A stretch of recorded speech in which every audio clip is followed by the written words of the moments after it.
Nesta aula, você vai aprender a calcular a taxa média de variação de uma função.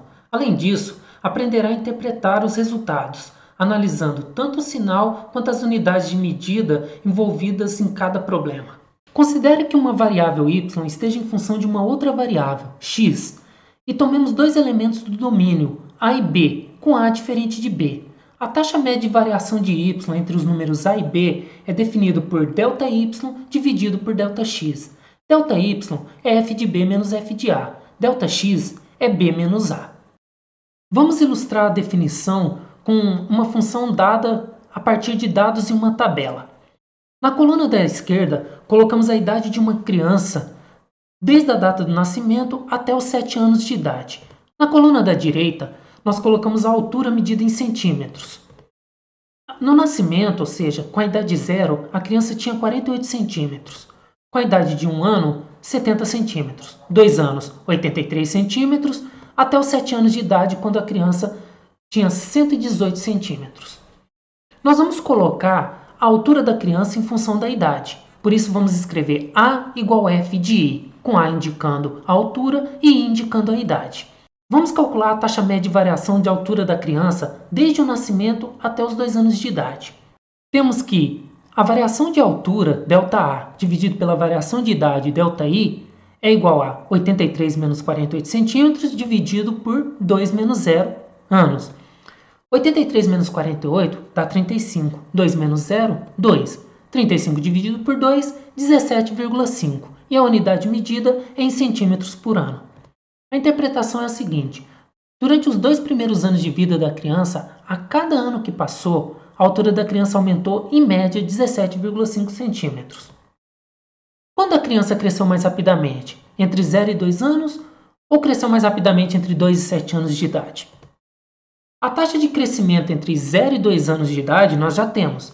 São 17,5 centímetros por ano em média. Agora, entre 2 e 7 anos de idade, nós temos que a variação de altura dividido pela variação de idade é de 118 centímetros menos 83 dividido por 7 menos 2.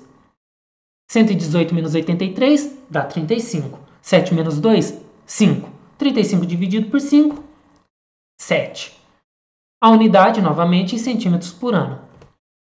Portanto, a criança cresceu mais rapidamente nos 2 primeiros anos de vida. Vamos resumir essas informações novamente olhando para a tabela. Dessa vez, nós acrescentamos 2 outras colunas. A terceira coluna, nós temos a variação da altura da criança. E na quarta coluna, a taxa média de variação da altura. Observe que, de 0 a 2 anos, houve um crescimento de 35 centímetros. De 2 a 7 anos, novamente de 35 centímetros.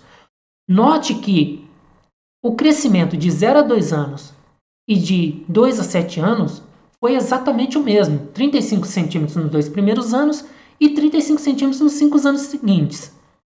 O que mudou foi a taxa média de variação de crescimento.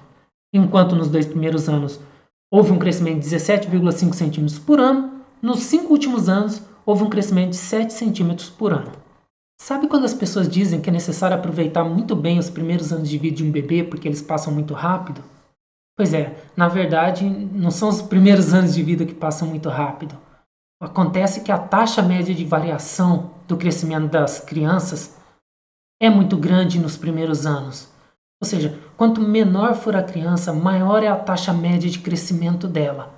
No exemplo que nós vimos, nos 2 primeiros anos, a taxa média de crescimento era bem maior do que nos 5 anos seguintes. E é exatamente isso que acontece com a tabela de crescimento de qualquer criança. No segundo exemplo, vamos analisar uma função que é dada por uma expressão algébrica, ou seja, por uma fórmula. Para isso, vamos considerar uma função f de r em r, que é dada por y igual a x ao quadrado. A taxa média de variação de y, quando x vai de menos 1 até 3, é ΔY dividido por Δx. ΔY é f de 3 menos f de 1. Δx é 3 menos menos 1. f de 3 é 3 ao quadrado. f de menos 1 é menos 1 ao quadrado. Então, nós temos 3 ao quadrado menos menos 1 ao quadrado. No denominador, nós temos 3 mais 1, pois fizemos o jogo de sinal. Menos menos 1 é mais 1. Isso resulta em 3 ao quadrado, 9, menos 1 ao quadrado, que é 1. 9 menos 1 dividido por 4. O resultado é 8 dividido por 4, que dá 2. Nesse exemplo, nós não temos unidade de medida, mas mesmo assim é possível fazer uma interpretação.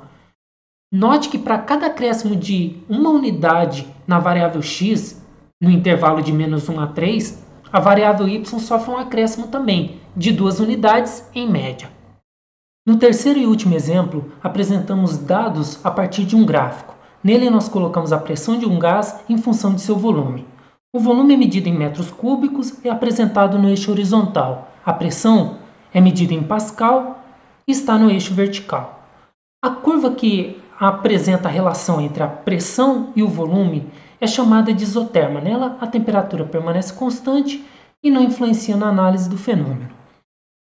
Observe que para um volume de 2 metros cúbicos, a pressão correspondente em Pascal é de 2,5. Quando aumentamos o volume para 5 metros cúbicos, a pressão correspondente é de 1 Pascal. Assim, vamos colocar a pressão como função do volume, a pressão P em função do volume V.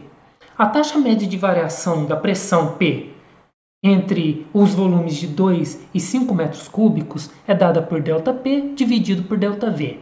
ΔP é 1 menos 2,5. ΔV, 5 menos 2. 1 menos 2,5 resulta em menos 1,5. 5 menos 2, 3. Efetuando a divisão de menos 1,5 por 3, obtemos menos 0,5 Pascal por metro cúbico. A interpretação aqui é a seguinte. O volume varia de 1 metro cúbico para 5 metros cúbicos. O volume aumenta, portanto. E para cada acréscimo de unidade do volume, nós temos que a pressão diminui em 0,5 Pascal em média. Uma observação importantíssima é o sinal negativo na taxa de variação. Ele indica que há diminuição na pressão. Ou seja, quando o volume aumenta, temos a diminuição na pressão indicada pelo sinal de menos. Com isso, encerramos nossa aula. Muito obrigado e até a próxima.